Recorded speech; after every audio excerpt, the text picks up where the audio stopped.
Hands on your back right now. The line, based on a true story, has never hurt so bad. Welcome to WatchMojo.com, and today we're counting down our picks for the top 10 worst movies based on real-life events.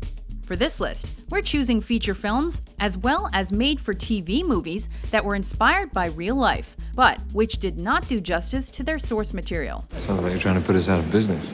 I just want you to do your job properly. If you can't, someone needs to pick up the slack. Number 10, Liz and Dick. Even when you looked at me with utter disdain, I still thought you were just luscious. Lifetime isn't exactly known for Oscar-worthy movies, but this one is too soap opera-y even for them. Go away, you harridan. You're impossible. But Elizabeth wants to play. Based on the tumultuous relationship between Elizabeth Taylor and Richard Burton. This made-for-TV movie failed spectacularly and on a high-profile level thanks to its status as Lindsay Lohan's supposed comeback vehicle. You're still a star. Hey, you are the biggest star. I'm a joke. While some critics admitted the film was enjoyable on a campy level, the acting and screenplay were almost universally panned. After all, any movie with lines like, You haven't lost me. I've lost you. and I won't live without you. is just asking for trouble. You're right. It stops now. Number 9, The Legend of the Titanic. The truth of the matter is that those missing persons were never really missing. It's all a misunderstanding. One of these days, I'll tell you the whole story. This was not the first bad Titanic-based film, and it probably won't be the last. 1980's Raise the Titanic was also an unmitigated disaster, despite its star-studded cast. You're both a couple of cynics. You think this is some kind of lousy game. If I felt the way Sandecker does, I wouldn't have started the damn project in the first place. But this Italian cartoon came a couple of years after James Cameron's Oscar-winning epic, and is widely considered one of history's worst animated films. Does that mean you think it'll work? Of course it will. It can't fail. Though 2000's Titanic, The Legend Goes On, was almost the exact same movie, down to its Italian origin, talking mice, and helpful dolphins, the 1999 film edges it out ever so slightly.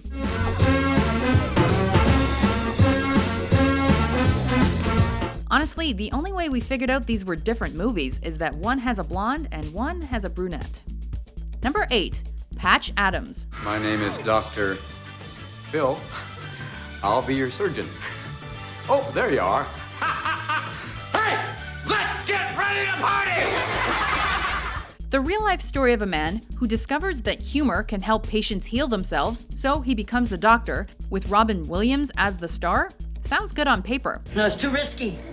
Not when you have This. A bazooka. But this vehicle failed every medical test it took and did not tickle our funny bone. If anybody has a problem with this, please just walk away right now.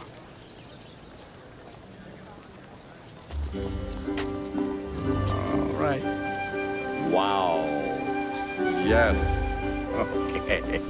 Though it was a box office success, Patch Adams was slammed not only by critics, who said the film was too sweet and over-emotional and Williams too holier-than-thou, but also by the real Patch Adams, who flat out said he hated it. Yeah, I could do it. We both know you wouldn't stop me. Number 7, World Trade Center. Nothing's gonna help them.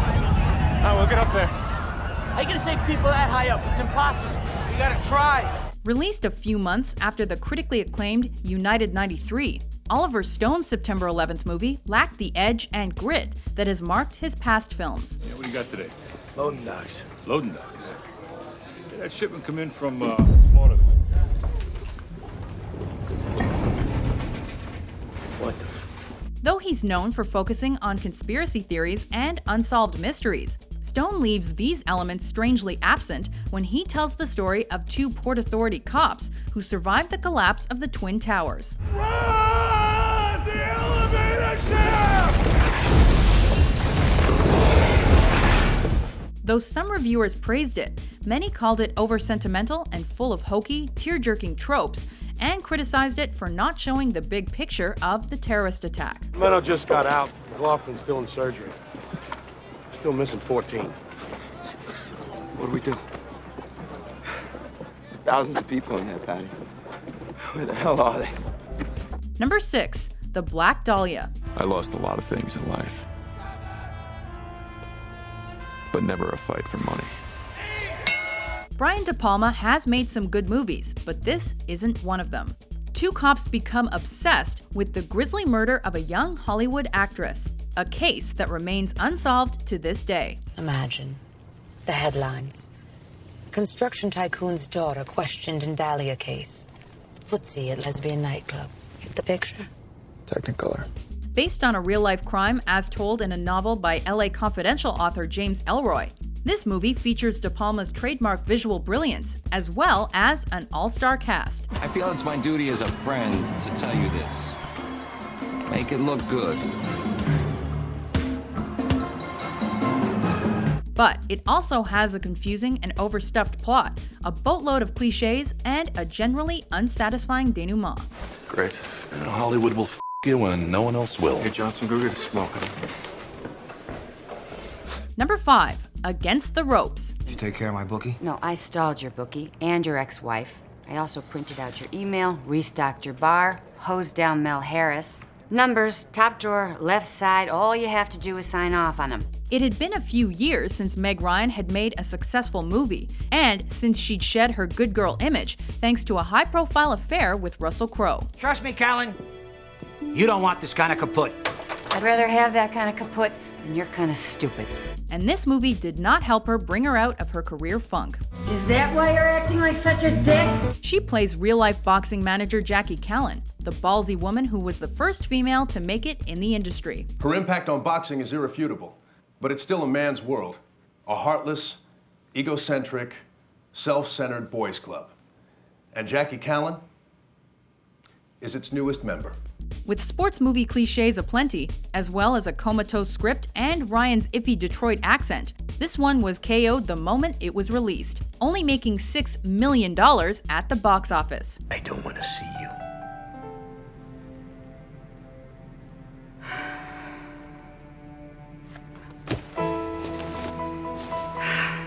At last. The feeling is mutual. Number 4. Diana. A nuclear submarine. I want to help people. It's still possible you might be queen one day. Like it or not, you're going to have an army and navy who will be helping people by... Shut up! You'd think an actress of Naomi Watts' caliber would be perfect for a movie about Princess Diana. But even she couldn't save a script this mediocre. Love is a god.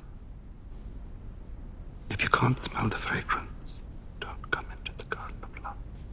The film focuses on Diana's last 2 years, when she tries to find love after her divorce from Prince Charles.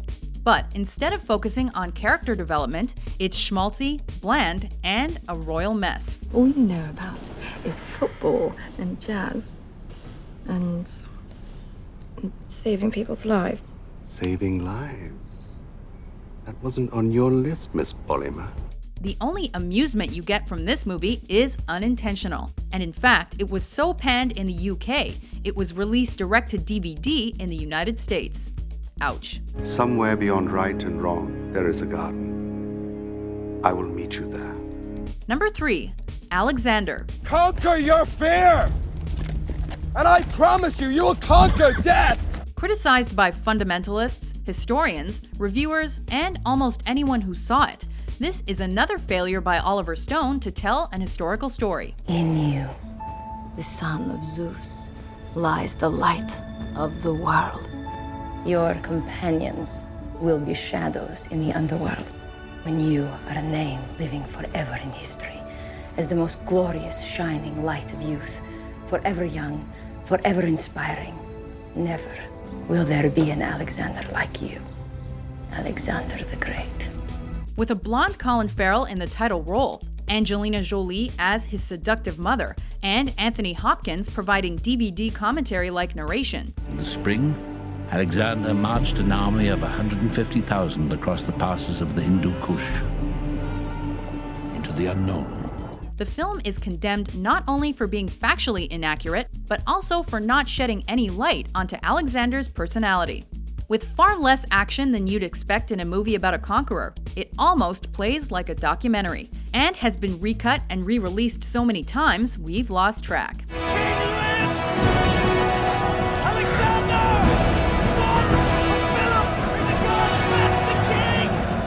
Number 2, Pearl Harbor. Future's not exactly in our hands, is it? No, I guess you're right.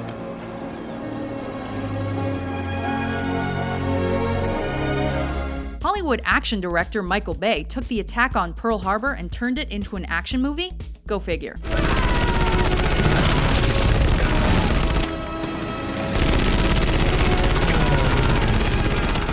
But in between all the explosions was a sappy love triangle that did its best to emulate Titanic as much as possible. The only thing that scares me is that you might love him more than you love me.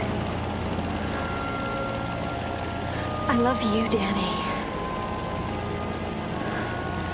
And I'll be here waiting for you when you come back. And it was that mix of action and drama that made it a huge box office success. However, the critics were not so kind. Though its effects were praised and even nominated for an Oscar, its clunky dialogue, inelegant direction, and blatant historical inaccuracy were skewered. Yesterday, December 7th, 1941, a date which will live in infamy, the United States of America was suddenly and deliberately attacked by naval and air forces of the Empire of Japan. Before we unveil our top pick, here are a few honorable, or in this case, dishonorable mentions. Marvin, go to your room. Do what your dad says. The hell do you think you're doing? What? He's only 15. I've had just about enough of your crap. It is my belief that when a man becomes a part of this bureau, he must so conduct himself, both officially and unofficially, as to eliminate even the slightest possibility of criticism as to his conduct. Is that my jacket? I'm about to write a press release on death squads. I wanted to wear something that matched the gravity of the occasion. Number 1, Jobs. It's a tool for the heart. And when you can touch someone's heart, that's limitless. While this may surprise you, casting Ashton Kutcher is not what sunk this movie. Jobs is a biographical drama that tells the life story of Steve Jobs, as well as the origin story of his company, Apple Inc. I don't care if HP didn't like it, it matters. Yeah, it's got potential. No, the Sex Pistols had potential. This is the wheel. It's the Industrial Revolution. No more decks, no more mainframes. That changes everything. But it suffers from a surprising lack of depth, meaning it doesn't dig into the intricacies of the man's personality, but instead offers a superficial and formulaic portrayal of this enigmatic tech giant. Everything is a pressing issue. If we want to make the vision for Lisa a reality, we got to put in the hours and make something great. It bombed at the box office and with critics, who gave Kutcher a passing grade, but rated the movie as unsatisfying. I want everyone to design something new. I don't care what it is, I don't care if it's technology, just create something. Something useful. Something you care about. Do you agree with our list? What do you think is the worst movie based on a real-life event? For more realistic top 10s published every day, be sure to subscribe to WatchMojo.com. Let's get the hell out of here. I like it here.